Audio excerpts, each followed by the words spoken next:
Welcome back to our program diplomatic economy. और हम बड़े अच्छे तरीके से समझ रहे हैं मियां अंजुम निसार साहब, चूंकि कि इज़ एन इंटरनेशनल फिगर, तो वो हमें सिर्फ पाकिस्तान नहीं बल्कि रीजन और रीजन से भी वाइडर करके चीज़ों को समझाने की कोशिश करें कि दुनिया में पॉलिसीज़ ऐसे बनती हैं और हम कहाँ पे लैग कर रहे हैं, हमारी प्रॉब्लम कहाँ है, हम किस जगह पे अपने आप को अभी भी उस पोजीशन पे रख के बैठे हैं कि जहां हमें सिर्फ वोटों की फिक्र है। यहाँ पे जो पॉलिसी बनती है वो 3.5 से 4 साल के लिए बनती है, ताकि वो पॉलिसी वो चीज़ दिखा के ये गवर्नमेंट दोबारा लोगों के पास जा सके और उन्हें ये कह सके कि जी आपकी मेहरबानी, ये देखिए हमने एक छोटी सी सड़क बनाई है, अब इसकी वजह से आप हमें वोट ज़रूर दीजिएगा। जबकि दुनिया में डेवलपमेंट होती रहती है और उसकी वजह से कभी कोई वोट ना लेता है ना कोई देता है, वो हमेशा वाइडर इश्यूज़ पे बात करते हैं। मेरे साहब, ये जो इंडस्ट्रीज़ है, इंडस्ट्री में ये हर्डल्स है, ये ज़्यादा ब्यूरोक्रेटिक है कि नॉन प्रोफेशनलिज्म है? क्योंकि इसमें मेरा भी कुछ एक्सपीरियंस है, मैं आपको इनपुट दे सकता हूँ कि ये जो ब्यूरोक्रेटिक प्रॉब्लम है या कि ब्यूरोक्रेसी की प्रोफेशनलिज्म में प्रॉब्लम है। देखिए, मेरे ख्याल में दोनों चीज़ें ही हैं। ब्यूरोक्रेसी में भी प्रॉब्लम है क्योंकि हमारी ब्यूरोक्रेसी ग्रेड अप ही नहीं है कि हमने लोगों के लिए आसानी पैदा करनी। हमारे यहाँ तो ये है कि जो जितनी मुश्किल पैदा करेगा उसकी उतनी ज़्यादा आमदन होगी।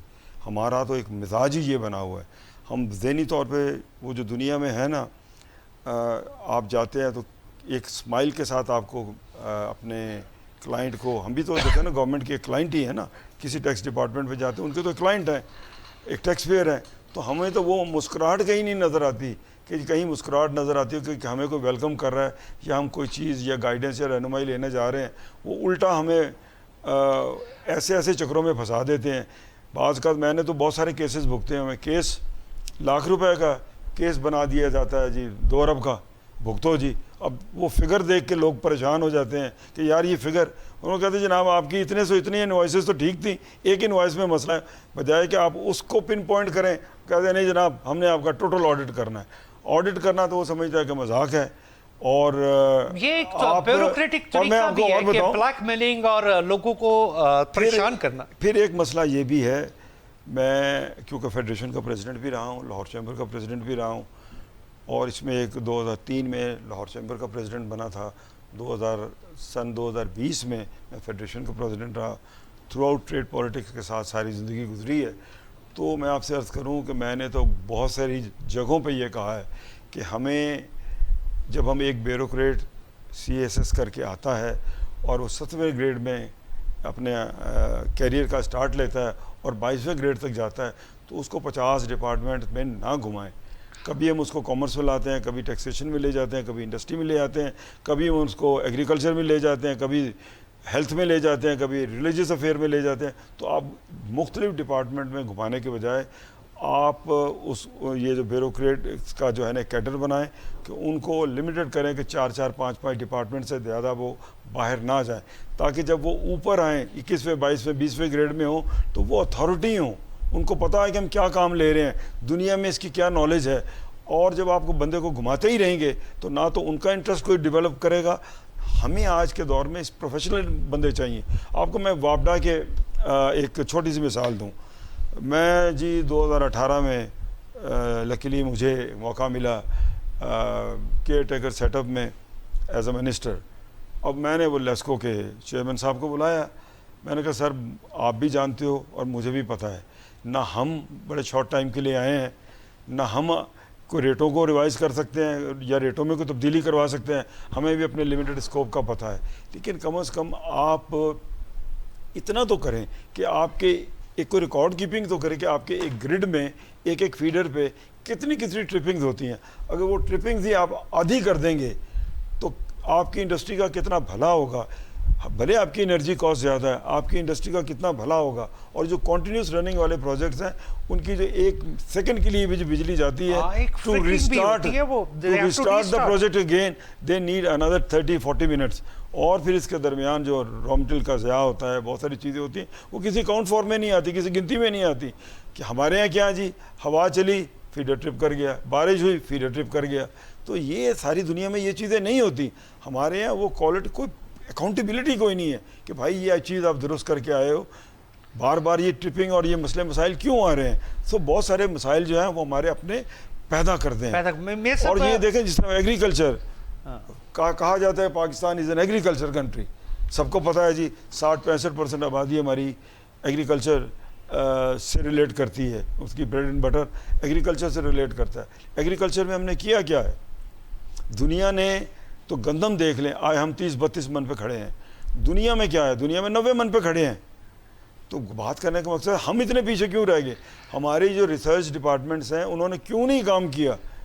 وہ اتنی بڑے بڑے پرکس لیتے ہیں اتنا. میں تو بلکہ یہ کہتا رہا ہوں, اور جب بھی مجھے موقع ملا میں یہ کہتا رہا ہوں, اور آپ کے پروگرام میں بھی میں عامر صاحب یہ بات ضرور کروں گا کہ یہ جو گورنمنٹ جو بھی بجٹ دیتی ہے, جو ادارے بنائے گئے ہیں ریسرچ اینڈ ڈیولپمنٹ کے لیے یا ایگریکلچر کو امپورٹ بہتر کرنے کے لیے یا کسی اور کام کے لیے, وہ جس کام کے لیے ڈپارٹمنٹ بنے ہیں وہ کام نہیں ہوتا. وہ جو پیسے ملتے ہیں وہ اپنے پرکس میں گاڑیوں میں وہیں کنزیوم کر دیتے ہیں. میں آپ کو تھوڑی سی بتاؤں کہ میں نے اتفاق سے یہ دیکھا تھوڑے دن پہلے, یہ میں ریسرچ کر رہا تھا, پاکستان اپنی جی ڈی پی کا 0.16% R&D پہ خرچ کرتا ہے. اس میں جو سب سے آگے جو ملک ہے, آف کورس ہم اسے پسند تو نہیں کرتے, لیکن Israel is on 5.6% and then South Korea is on 5%. اپنی جی ڈی پی کے مطابق ہماری پرسنٹیج ہے 0.16%.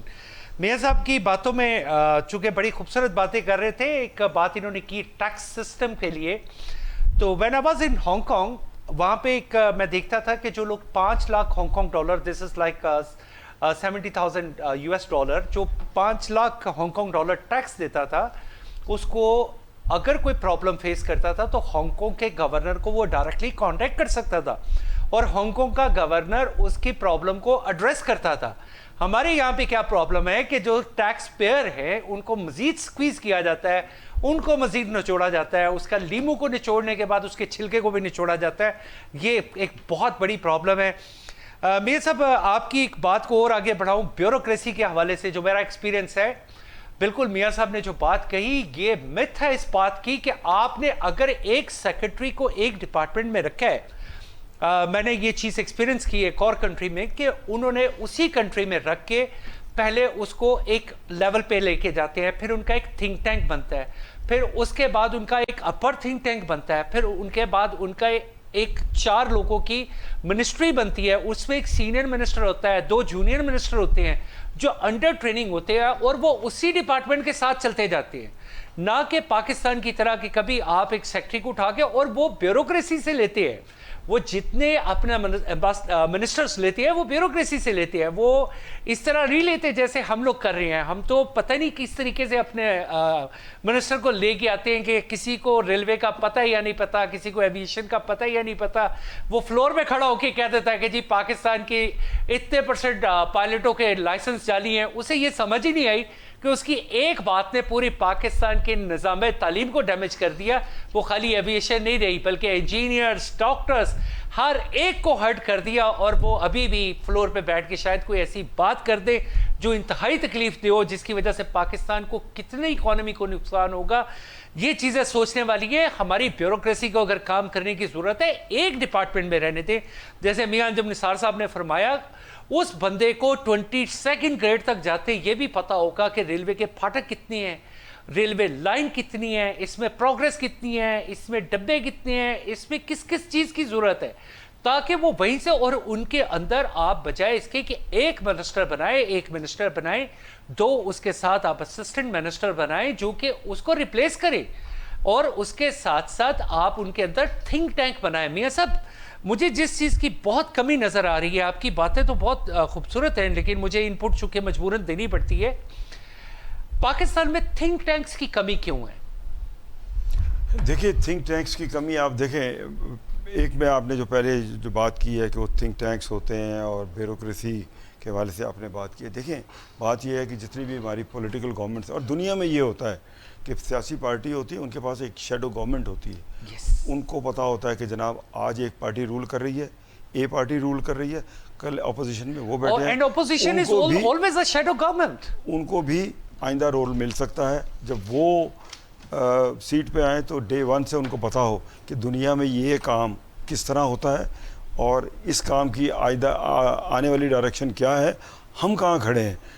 जिस बंदे को तमाम पता होगा कि हम कहाँ हैं, दुनिया कहाँ है और फोकस किधर है, तो फिर वो तो आपको से बेहतर फैसले कर सकेगा, उसे तो पता होगा। जब आपके पास आपको आपकी शेडो गवर्नमेंट नहीं होगी तो फिर आप ब्यूरोक्रेसी पर रिलाई करोगे।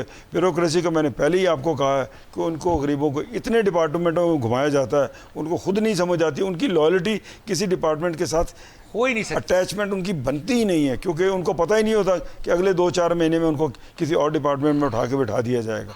तो ये actually now it's a world of जो है ना अपना एफिशिएंसी आपको इम्प्रूव करना है। हम तो अनफॉर्चुनेटली जहाँ हैं, मुझे तो यूँ लग रहा है हम उसके रिवर्स गियर लगा के बैठे हैं, बजाय कि हम आगे चलें। दुनिया क्या कर रही है, हमारा तो कहीं जिक्र खैर ही नहीं है सर। हम तो कहीं ग्लोबल विलेज में इकोनॉमी के पॉइंट ऑफ व्यू से कहीं आते ही नहीं है। हाँ, मांगने के हमें ये होता है कि हर जगह हम मांगते फिर रहे हैं।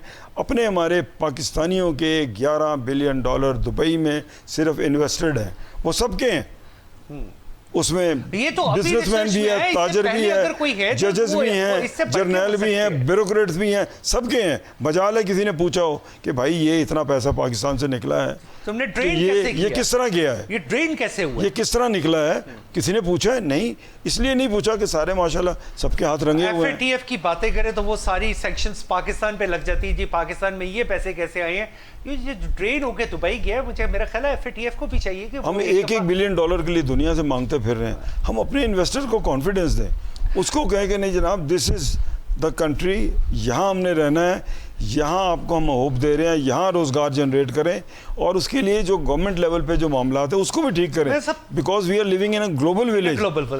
लोगों को रोज़गार दें। आपकी जॉब मार्केट में हर साल 30 लाख जॉब्स नहीं चाहिए, और आगे देखने AI का दौर आने वाला है, वो आपकी जॉब्स खाएगा, कम हो जाएंगी बहुत। तो ये मेरा मतलब है, देखिए आप इतनी बड़ी पॉपुलेशन को अगर आप कैटर नहीं करोगे, अगर आपकी पॉलिसीज दुरुस्त नहीं होंगी, तो हालात को संभालना वो किसी के इख्तियार में नहीं होगा। मेयर साहब, आपकी बातें तो बड़ी खूबसूरत चल रही है, लेकिन चूंकि वक्त का भी थोड़ा सा है तो बहुत सारे क्वेश्चंस हैं, आपसे फ़ायदा उठाते हुए मैं चाहता हूँ कि बहुत सारी बातों का जवाब ले लूँ। प्लीज़ जी। Sir, how do you feel about CPEC second phase? What I feel that China government is very concerned about it, and they really want to take an initiative, but what they asked me that they want to have the local partners who really want to develop this second phase in a joint venture, because ये joint venture का phase है। देखिए, आपने CPEC की बात की, मैं तो एक जनरली आपको फॉरेन डायरेक्ट इन्वेस्टमेंट की पहले बात करूंगा। अब देखें, पूरी दुनिया में जिन जिन ममालिक में कंड्यूसिव इन्वायरमेंट्स हैं, कॉस्ट ऑफ डूइंग बिजनेस ठीक है, इंफ्रास्ट्रक्चर अवेलेबल है, दुनिया वहाँ जाती है। और अगर आप महंगे होंगे, आपकी कॉस्ट ऑफ डूइंग बिजनेस ज़्यादा होगी, लोग आपकी तरफ नहीं आएंगे। अब जो लोग पाकिस्तान में फॉरेन इन्वेस्टर आया भी है, देखिए हम तो वो लोग हैं, हम तो ढीठ लोग हैं। We know our economy, we know our system, हमें तो पता है 50 चक्कर नहीं लगेंगे और जेब गर्म नहीं करेंगे, हमारा बिजली का कनेक्शन नहीं लगेगा, हमारा गैस का कनेक्शन नहीं लगेगा। हमें तो हर्डल्स का पता है, वी आर क्लाइमेटाइज्ड। हमें तो देखे ना, कोई हमसे पैसे नहीं मांगता, हम कहते हैं यार इसने काम नहीं करना। कोई शरीफ बंदा अगर आपको ऐसा मिल जाए, पैसे लेके काम करते, हम कहते हैं यार बड़ा अच्छा आदमी है। बात यह है कि जो बाहर से लोग आते हैं, जिनको आप बोर्ड ऑफ इन्वेस्टमेंट लेके आती है, जो गवर्नमेंट ऑफ पाकिस्तान रिक्वेस्ट करती है, या वो उनको सुहाने ख्वाब दिखाते हैं कि जनाब हमारे मुल्क में आएँ, इन्वेस्ट करें, बड़ी मार्केट है, 250 मिलियन सॉरी 250 मिलियन की जो हमारी आबादी है, बहुत बड़ी मार्केट है। अब बात यह है कि वो जब यहाँ आते हैं, वो बेचारे हिले होते हैं अपने अपने मुल्क के, उनको पता है जी हम बिजली का कनेक्शन अप्लाई करेंगे हमें वो मिल जाएगा, हम पानी का कनेक्शन अप्लाई करेंगे हमें वो मिल जाएगा, गैस का करेंगे वो मिल जाएगा। It's there right and this the part duty of the government. लेकिन वो जब यहाँ आते हैं, वो हमारे लोकल माहौल में आते हैं, यहाँ तो एक फ़ाइल हिलती नहीं, वो बेचारे जलीलो ख्वार होते हैं। देखिए बात ये है, बात गुजारिश मैं आपसे करूँ, अगर उनके साथ हम अच्छी ट्रीटमेंट करें, और जो फॉरेन डायरेक्ट इन्वेस्टमेंट लेके आते हैं पाकिस्तान में, बोर्ड ऑफ इन्वेस्टमेंट का सिर्फ काम ये नहीं है कि इंडस्ट्री लगवा दें, उनको घेर घार के लाएं, उनसे पूछें, उनके लिए कोई 4, 6, 10 अफसर छोड़े हों। हमारे पास अफसरों की फ़ौज है, उनके ऊपर 10 बंदे उनके साथ एंगेज किए हों। आपकी अगर कोई प्रॉब्लम है आप हमें बताएं, वी आर ड्यूटी बाउंड, हम आपका मसला हल करेंगे। उन गरीबों को तंग ना करें, उनका जो जायज़ राइट है उनको दें। मैं बहुत सारे लोगों को जानता हूँ जिनके प्रोजेक्ट लग जाते हैं, बिजली का कनेक्शन नहीं लगता। अव्वल तो मैं कहूँगा कि गवर्नमेंट یہ جتنے بھی اسپیشل اکنامک زونز ہیں صرف فورن ڈائریکٹ انویسٹمنٹ جو ہیں ان زونوں میں لگوائیں اور ان سے بھی رابطہ رکھیں. دیکھیں اگر وہ اچھی بات کریں گے اپنے ملک میں جا کے کہ نہیں جی بڑی کنڈیوسو انوائرمنٹ ہے, اچھے لوگ ہیں, انتظامیہ گورنمنٹ ہمیں ہیلپ کرنے کے لیے بیٹھی ہوئی ہے, تو پھر تو وہ 10 بندوں کو 100 بندہ اور بھی آئے گا. اگر وہ جا کے وہ کہے گا جناب مجھ سے تو غلطی ہو گئی ہے آپ بھی بچو, تو جناب یہ اس طرح دنیا کا نظام نہیں چلتا. سر میں تھوڑا سا چونکہ آپ کو تھوڑا کویسچن کرنا پڑتا ہے بیچ میں. سر دیکھیے میں نے ایک بات کی اسپیشل انویسٹمنٹ فیسیلیٹیشن کاؤنٹر جو بنا ہے ان سے میری چھوٹی سی انٹریکشن ہوا. میں نے ان سے کہا, میں کہا اس کا مطلب ہے کہ آپ کی بورڈ آف انویسٹمنٹ صحیح کام نہیں کر رہے تھے تو جو آپ کو اس کی ضرورت پڑی ہے, یعنی آپ نے ایک سسٹم کو ٹھیک نہیں کیا, اس کے اوپر ایک اور سسٹم بنا دیا ہے. اس سے بہت بہتر تھا کہ آپ اس سسٹم کو ٹھیک کرتے جو کہ بورڈ آف انویسٹمنٹ کا ہے. اور میں آپ کی میاں صاحب کی وساطت سے اور اپنے ٹی وی چینل کی وساطت سے ایک اور چیز بتانا چاہتا ہوں. بورڈ آف انویسٹمنٹ ہمیشہ پرپوزلز دیتا ہے اور وہ پرپوزلز کو ایگزیکیوٹ کیا جاتا ہے, جس میں پبلک اینڈ پرائیویٹ انویسٹمنٹ بھی ہوتی ہے. کیونکہ چیپٹر تو بہت سارے ہیں, مجھے اس لیے بار بار میاں صاحب کو اس لیے انٹرپٹ کرنا پڑتا ہے کہ میں ان کو کنکلوڈ کروں تاکہ ہم اپنے پروگرام میں بہت ساری باتیں عوام تک پہنچا دیں. تو جب بورڈ آف انویسٹمنٹ میں ایسی بھی جانتا ہوں, ایسی بھی دیکھتا ہوں کہ جب ان کی پرپوزلز دیکھتا ہوں 8-8 سال ہو گئے, 10-10 سال ہو گئے, وہ پرپوزلز وہی پڑی ہیں, اس کے اوپر ایک بھی انسالیسیٹڈ پرپوزل نہیں آئی. اس کا مطلب ہے یا تو اس پرپوزل میں نقص ہے, یہ کام نہیں کرنا آتا. تو یہ ہمیں دیکھنے کی ضرورت ہے کہ کیا بورڈ آف انویسٹمنٹ اپنا پارٹ پورا پلے کر رہا ہے. اگر وہ پارٹ پلے کر رہا ہوتا تو مجھے پتا ہے کہ ایس آئی ایف سی کی ضرورت نہیں تھی. اگر ایس آئی ایف سی بنا ہے تو اس کا مطلب ہے بورڈ آف انویسٹمنٹ اپنا کام صحیح طریقے سے نہیں کر رہا تھا. میں صاحب role of special economic zone, جیسے کہ آپ کی بات میں مجھے انٹرپٹ کرنا پڑا. Role of special economic zone, this is a very important chapter. پوری دنیا میں بہت سارے ملکوں نے جو ترقی کی ہے اس کے پیچھے ایک بہت بڑا جو کردار ہے وہ اسپیشل اکنامک زونز کا ہے, فورن ڈائریکٹ انویسٹمنٹ کا ہے, جس کا میاں انجم نثار صاحب ذکر کر رہے تھے. میں صاحب جب role of special economic zone آتا ہے تو میرے پاس ایک سب سے پہلا کویسچن یہ آتا ہے کہ آپ نے قائد اعظم اپیرل پارک میں جو سب سے پہلے کیا کیا گیا, آپ نے پرائس رکھی اس کی شاید 3 کروڑ 4 کروڑ روپے ایکڑ, کچھ اس طرح کر کے جی پہلے 2.5 کروڑ پر ایکڑ تھا, ہاں پھر وہ میرے خیال میں کچھ بڑھا دیا, پھر 4 ہو گیا, آج کل وہ 5 ہے. جی آج کل 5 ہے. میں ایک سمجھتا ہوں کہ جس بندے نے آگے 10 ایکڑ میں فیکٹری لگانی ہے, آپ کو اس کو آپ یہ ریئل اسٹیٹ بزنس پاکستان میں شروع ہو گیا کہ آپ اس کو پہلے 50 کروڑ روپے کی فیکٹری بنائے گا, اس کے بعد اس پہ بلڈنگ بنائے گا, لینڈ خریدے گا, پھر بلڈنگ بنائے گا, پھر اپنا سسٹم شروع کرے گا. جبکہ اسپیشل اکنامک زونز کا رول زیادہ یہ ہونا چاہیے پلگ اینڈ پلے سسٹم. تو یہ جو اتنی بڑی انویسٹمنٹ ہے اور اسپیشل اکنامک زونز کی پرائسز کو اس طرح اوپر اٹھایا جا رہا ہے, اس کی ایک اور بھی موٹیو ہو سکتا تھا کہ جو کہ میں نے ماڈل چائنا میں آبزرو کیا اور میں اس پہ رہا ہوں, میں اس کا پارٹ رہا ہوں, کہ وہاں پہ ہم ایسے کرتے تھے کہ ہم یہ دیکھتے تھے کہ فورن ڈائریکٹ انویسٹمنٹ آ رہی ہے تو اس سے لوگوں کو ڈائریکٹلی امپلائمنٹ کیا ملے گی اور اس کے کنٹری کی ایکسپورٹس کتنی بڑھ سکتی ہیں اور امپورٹ کو کتنا کٹ لگ سکتا ہے. تو ہم بعض اوقات لینڈ کو فری آف کاسٹ سبسیڈائز کر کے اور ڈفرینٹ طریقوں سے اٹریکٹ کرتے تھے اپنے فورن ڈائریکٹ انویسٹر کو. کیا پاکستان میں کچھ ایسی سوچ ہے؟ جبکہ یہاں پہ تو میں دیکھ رہا ہوں کہ I call it a real estate business, کہ آپ نے 10 ایکڑ کی فیکٹری لگانی ہے تو 50 کروڑ کی تو پہلے لینڈ لے آپ. جی بالکل آپ نے بجا کہا ہے. دیکھیں گورنمنٹ کا کام ہی یہی ہوتا ہے کہ انفراسٹرکچر پرووائڈ کرنا, اور اگر وہ اب دیکھیں اسی پنجاب گورنمنٹ کے اندر انڈسٹریل اسٹیٹس آتے ہیں, فڈمک بھی آ رہا ہے جو فیصل آباد میں ہے, جس میں علامہ اقبال انڈسٹریل ایریا ہے, وہاں 2 اسپیشل اکنامک زونز ہیں, وہاں پرائس ہے 1 کروڑ 4 لاکھ روپے پر ایکڑ, اور اس کی غالباً قسطیں بھی شاید 12 ہیں. ویئر ایز یہ جو اب قائد اعظم بزنس پارک بنا ہے, یہاں جو پرائس آج کل ہے وہ 100 ایکڑ بیچتے ہیں تو وہ تقریباً 1 کروڑ روپے اس کی پرائس انکریز کر دیتے ہیں. میرا اپنا بھی ذاتی انٹرسٹ ہے کہ میں نے بھی ایک انڈسٹری لگانا چاہ رہا ہوں, ایک مجبوری کے تحت, اس کی کچھ اسپیسیفک وجوہات ہیں, لیکن وہاں جو ہے وہ 5 کروڑ روپے 5 کروڑ وہاں ریٹ ہے. ہم بھی ان گورنمنٹ کو یہی کہہ رہے ہیں کہ مطلب ود ان پنجاب تو آپ یکساں ریٹ رکھیں. لاہور والوں نے فیصل آباد جا کے تو انڈسٹری نہیں لگانی. اب میں اگر روز فیصل آباد جاؤں گا تو 4 گھنٹے تو میرے 2 گھنٹے جانا اور 2 گھنٹے واپس آنا میرے لیے مشکل ہو جائے گا. سو گزارش یہ ہے کہ ہمیں जो लाहौर के करीब जो इंडस्ट्रियल जोन्स बने हुए हैं वहाँ भी हमें आप वही प्राइस दें। फैसलाबाद वाले ने लाहौर नहीं आना, लाहौर वाले ने फैसलाबाद नहीं जाना। विद अ फैसिलिटी लाइक आप अच्छा, कहते थे कि मैं 2000 लोगों को डायरेक्ट एम्प्लॉयमेंट दूंगा। जी चले, वो तो मैं अगर या मैं इतनी इन्वेस्टमेंट कर रहा हूं तो उस इन्वेस्टमेंट के अगेंस्ट गवर्नमेंट ये इंसेंटिव देती है, बल्कि गवर्नमेंट तो ये भी कहती है कि अगर आप 2000 4000 लोगों को लेके आ रहे हैं, हम आपको लैंड फ्री देते हैं, हम आपको पावर भी सब्सिडाइज करके देते हैं। दुनिया में ऐसा होता है क्या? जी दुनिया में तो होता है, लेकिन हमारी गवर्नमेंट के पास तो हर वक्त ही, हम हर वक्त नाजुक दौर से गुजर रहे होते हैं। जब से मेरी होश कायम हुई है या कोई थोड़ी बहुत समझ आने लगी, मैंने तो हर वक्त यही सुना है कि नाजुक दौर से गुजर रहे हैं और हम इर्द गिर्द के मुमालिक की इकॉनमी बेहतर हो गई, वो नाजुक दौर से बाहर आ गए। हमारा नाजुक दौर और शर्मीला दौर ख़त्म ही नहीं होता, हम वहीं के वहीं फंसे हुए हैं। गुजारिश ये है कि आपने इससे पहले भी एक सी पैक का सवाल किया। CPEC is basically China Pakistan economic corridor. One belt one road पे चाइना ने ट्रिलियंस ऑफ डॉलर्स स्पेंड किए, उनका बजट है। अब गुजारिश ये है कि वहाँ एक फ़ेज़ था इंफ्रास्ट्रक्चर, दूसरा फेज़ था to bring Chinese industry into Pakistan.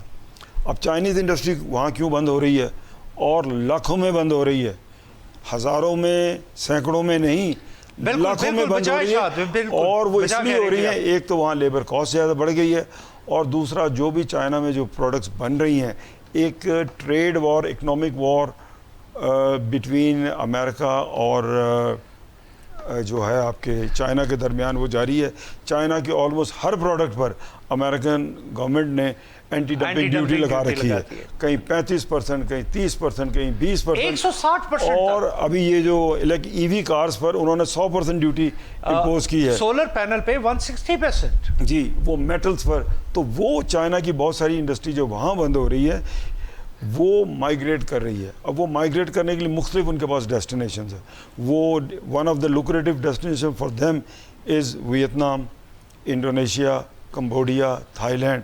India वो जा नहीं सकते क्योंकि इंडियन गवर्नमेंट्स ने चाइनीज़ के वीज़े बंद किए हुए हैं। ये बड़ी हैरानकुन बात है। और चाइनीज़ ने इंडिया के वीज़े खोले हुए हैं। ये मैं आपसे अर्ज़ कर रहा हूँ। और इतनी बड़ी अपॉर्चुनिटी है कि वो जो इंडस्ट्री वहाँ बंद हो रही है उनमें से सिर्फ 2% या 5% इंडस्ट्री यहाँ आ जाए, हमारी इकॉनमी उसको संभाल नहीं सकती। ये जो बिजली सरप्लस और फलाने सरप्लस की बातें हो रही हैं, ये सारे मसले आपके हल हो सकते हैं। लेकिन बात यह है, लोगों को एतमाद दें, कोई अपने उनको तहफ़्फ़ुज़ दें। अब ये जो भी हमारे मुल्क में एक टेररिज्म की वेव आई हुई है खामखा, और उसमें चाइनीज़ को ख़ास तौर पे हिट किया जा रहा है। और पीछे भी आपको पता है कि जो दासू वाला वाकया हुआ है, यकीन माने this really have bring this CPEC on a back step। और जैसे सर मियां अंजुम निसार साहब फरमा रहे थे कि हमारा इंफ्रास्ट्रक्चर वो इस काबिल नहीं है कि इतनी बड़ी इंडस्ट्रियल रेवोल्यूशन को संभाल सके। मैं ज़ाती तौर पे जानता हूँ कि पहले प्रपोज जो स्पेशल इकोनॉमिक जोन है वो 13 है, और उसके बाद चाइना गवर्नमेंट का टारगेट है कि they want to go up to 52 special economic zones. ये जिस इंडस्ट्री की मियाँ साहब बात कर रहे थे, अगर वो पाकिस्तान मूव होना शुरू हो जाती है तो definitely it will change the destiny of Pakistan. हम एक बहुत बड़ी हमारी आवाम को कंज्यूम करवाएंगे विद डायरेक्ट एम्प्लॉयमेंट। मियाँ साहब, आपका प्रोग्राम में हमें टाइम देने का बहुत शुक्रिया। We are very happy to see you. आपने अपने कीमती वक्त में से हमारे लिए आए, और हम कोशिश करेंगे कि आपको दोबारा फिर अपने प्रोग्राम में बुलाएं, ताकि अभी बहुत सारी तशनीगी बाकी है हमारी आवाम की, बहुत सारे सवाल बाकी है। लेकिन चूँकि प्रोग्राम का ज़रा एक फोकस है टाइम के हिसाब से, तो we have to observe it. Thank you very much being with us. diplomatic economy, or mostly we will talk with the diplomats, and we will invite different kind of diplomats to our program, and we will try to find out what are the business relations we can develop with the other countries. And thank you very much to stay with us, and keep in touch for next week. Allah Hafiz.